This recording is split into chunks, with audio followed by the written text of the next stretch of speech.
And how did you get connected to Abraham? So when we arrived, I think Judge Aimé met us at the airport and kind of got us through the risk of customs and losing belongings or money unnecessarily, or both.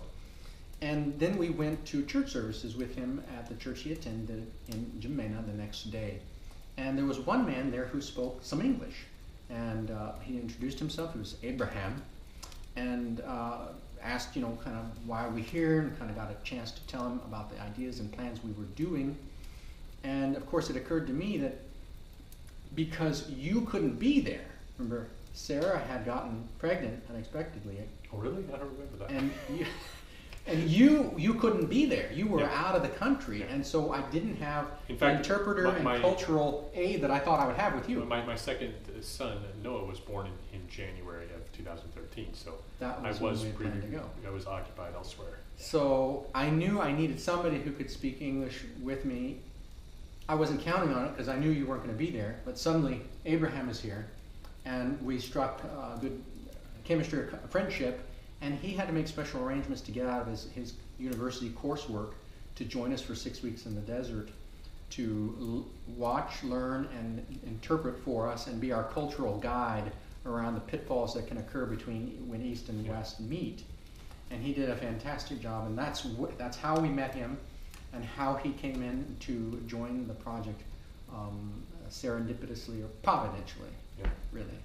One thing I think that forgot to mention is how much really the need for medical care was. The first time we went there to build that prototype dome, every night people would come looking for healthcare even though there was no clinic. They'd heard that a doctor was there, and they would come from up to 80 kilometers away. And after working all day, I had all these people lined up to see me, and all I had was just a few pills, basic antibiotics, malaria medicines, and I'd see about 30 to 40 patients every night. And that just really, I think, helped us solidify because to me it wasn't so much about doing this fun architectural experiment as it was about bringing healthcare to an area that was really, neglected. Not only underserved, but never served. Yeah, pretty much. The whole region of the Wadai region in that eastern Chad area has over 1 million people in it, and there's only one functioning hospital.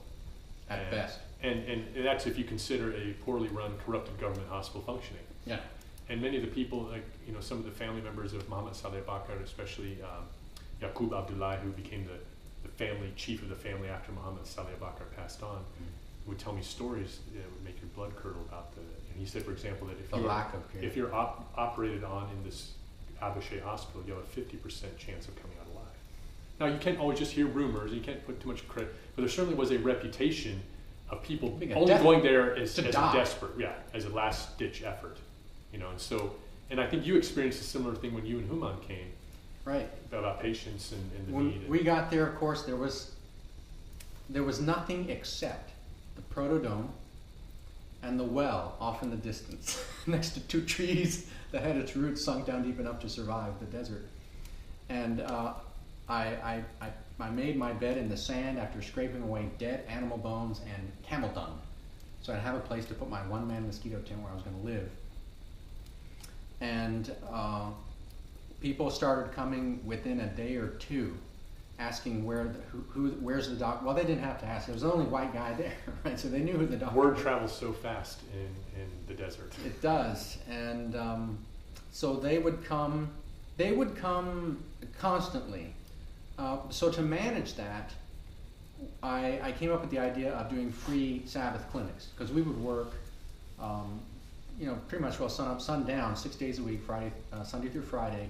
And then Human and I would go with the one duffel bag of medicine that you had left for me to pick up in Jemena, I think at either Team House or your house in the van again. So I picked that up. We went out with all our supplies, and I started just doing the best I could to get those things to the right people who needed it, free of charge. And it was overwhelming because we could spend the entire day going, treating people, and then coming back at dark. And then by the second week, you couldn't see everybody. There were like hundreds of people would smash in to me and Human while Abraham was trying to interpret, and it was difficult to control the crowd. and there was just so many people. I remember lining them up by disease, trying to just so categorizing them. just kind of triage them and then just empty our supplies.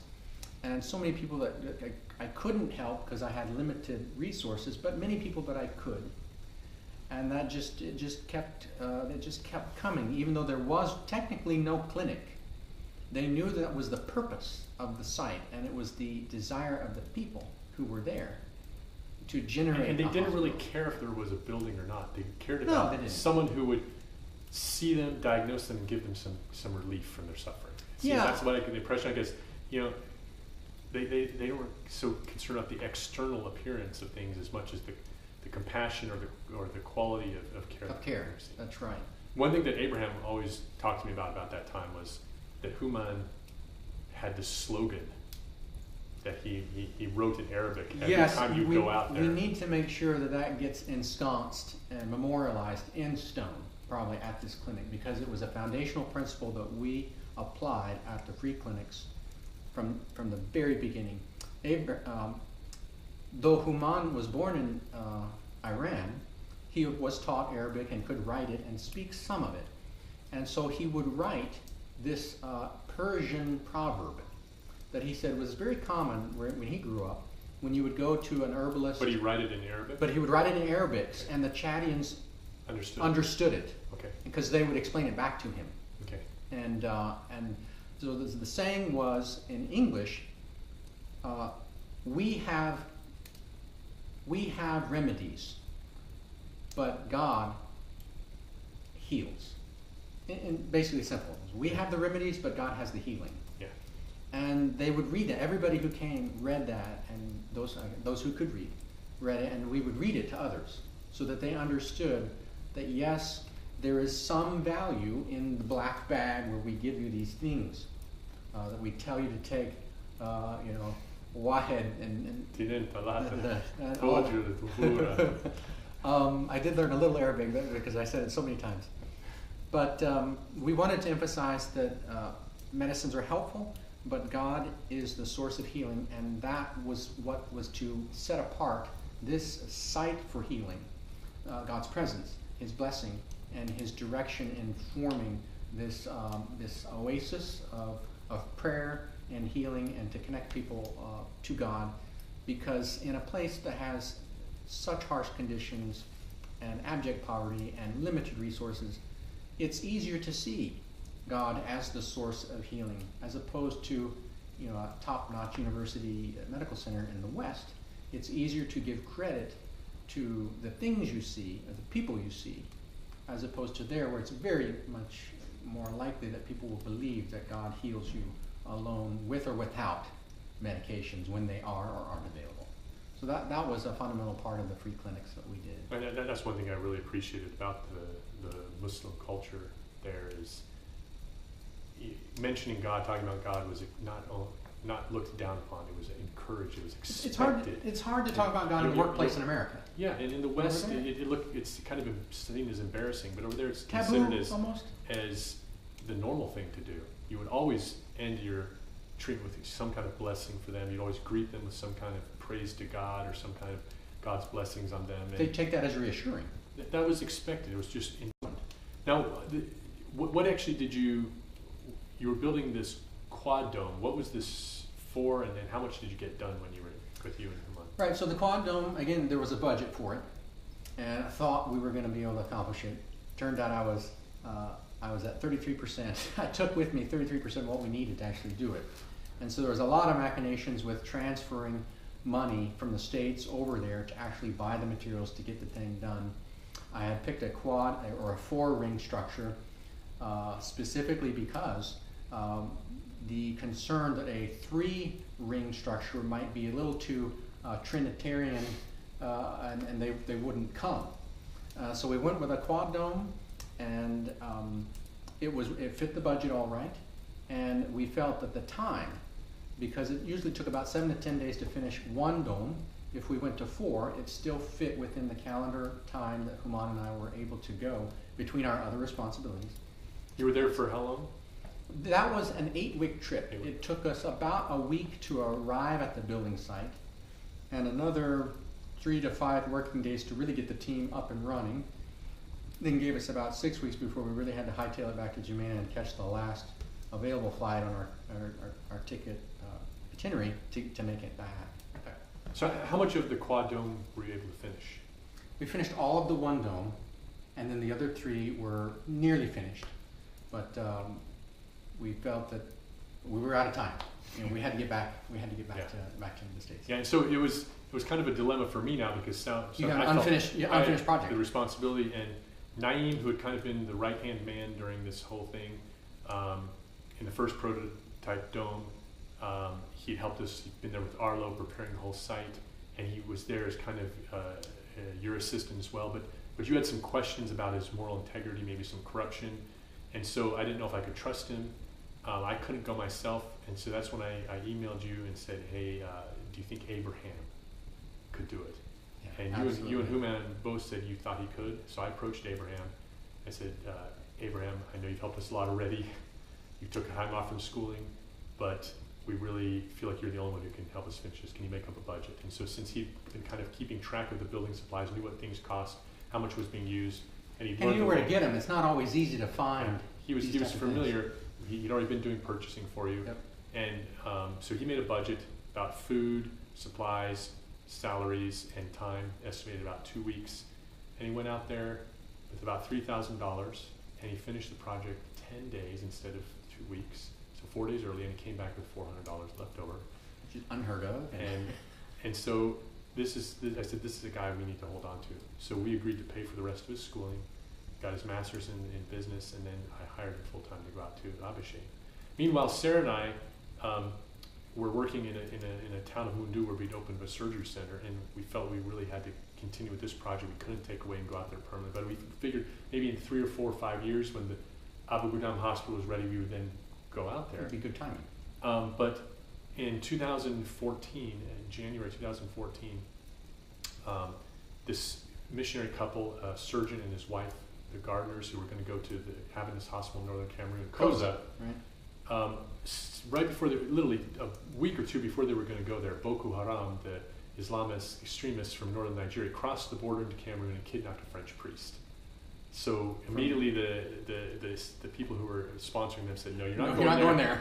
And so they kind of rerouted them towards Moundou, and that freed Sarah and I up to go. In 2014, though, we went back to the States, and Sarah found she was pregnant. Then I ended up going to Liberia, and a lot of things happened. So we didn't go back to Chad until which is another great story when you're going to Liberia because that's another story, though. Okay. So in 2015, I came back to Chad, and Sarah and my 3 kids, all under the age of 4, moved out to Abéché.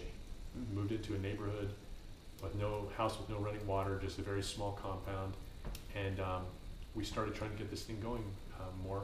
And Abraham was there with me, and there was a couple other people with him, and then just the local people, and we started doing what we could. And I started. Then things just kind of fell apart. It looked like things were coming together for everybody. It did fall apart for the project. It just fell apart for me as a family. So we had invited these other people from CalEarth. Human recommended them, Saji and Whitey. Saji's a Palestinian, Whitey's a Californian.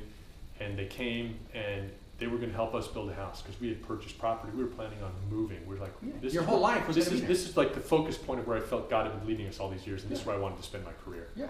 So let's have our own place. It's home. So we bought a property that Naeem recommended. It turned out to be a scam. The guy who sold it to us didn't really own it. But, it's Chad, so we kind of worked that out because the people at the Land Bureau were embarrassed, so they resolved that issue. Then we started building with Saji and Whitey, and then people started getting suspicious, like the whole town. Why are these foreigners here? What are they doing on top of the hill? Why are they building these circular structures? With 14-inch concrete walls, and you're looking down bunker on type us. things, exactly. No one had seen it. And I guess looking back, I see why they're suspicious. At the time, I didn't get it. And then there was... the governor was calling me and asking me, what am I going to do if I find uranium there? Yeah. And the prefect came out, the sultan, the mayor, all the security force leaders, but I still felt like, well, this is fine. And par for the course, right? I've lived like this for a decade. But then we turned into political pawns in that the prefect was against the governor, and he got the sultan on his side, and they were trying to remove the governor and the mayor. And so they accused both the governor and the mayor of not taking care of us. They would put us in an unsafe situation. Here were the compromising the foreigners, security of the region because of you moving in. And we're on the outskirts of town, and they were exposing us to all kinds of dangers. Therefore, they were not doing their jobs. Right. And so the mayor then had to make a retroactive letter saying he did not approve our building permit, and boom, It's all over. we had to stop. We were about 3 feet high on the walls. So we just moved out to Argudi, and they continued building. Saji and Whitey helped get at least the first few layers up of the domes there. And then Abraham and his team Took it from kind there. of took it from there. Well, Sarah and I had to leave. I can't even remember the reasons now, but we had to leave to go back to the States for some reason. And then when we came back, it seemed like doors opened for us elsewhere, and so we ended up staying in N'Djamena, the capital. But Abraham has taken things he just and kept things run with going. it in Abu Dhabi. And then other people, when we started posting pictures of the QuadDome, then people started donating. We never asked for any money for this project. All we did is say, this is what we're doing, and then people started giving. So that financed then the hospital board, financed another well, solar panels, solar electrical panels, system, a container of equipment, generator. everything we needed. And you know,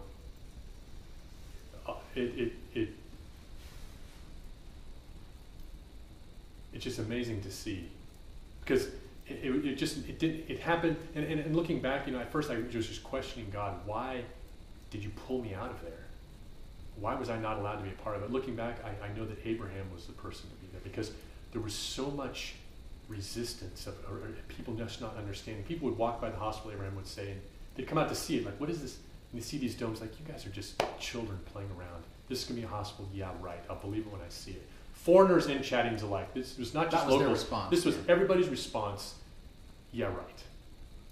Whatever. No way. But the patients, the people who came for care, took it really seriously. Those were the really the. Well, I don't know. I mean, they weren't. There was no doctor there. No one was coming out for that. But I think people had some expectations. At least maybe they had not. Even if they didn't have expectations, they had hope that something would. And they had none. When you have before. nothing, when you're really suffering, the only thing you can hold on to is hope. And I know that feeling because I suffered there. A lot of people don't understand how difficult it is to live and work there. I remember.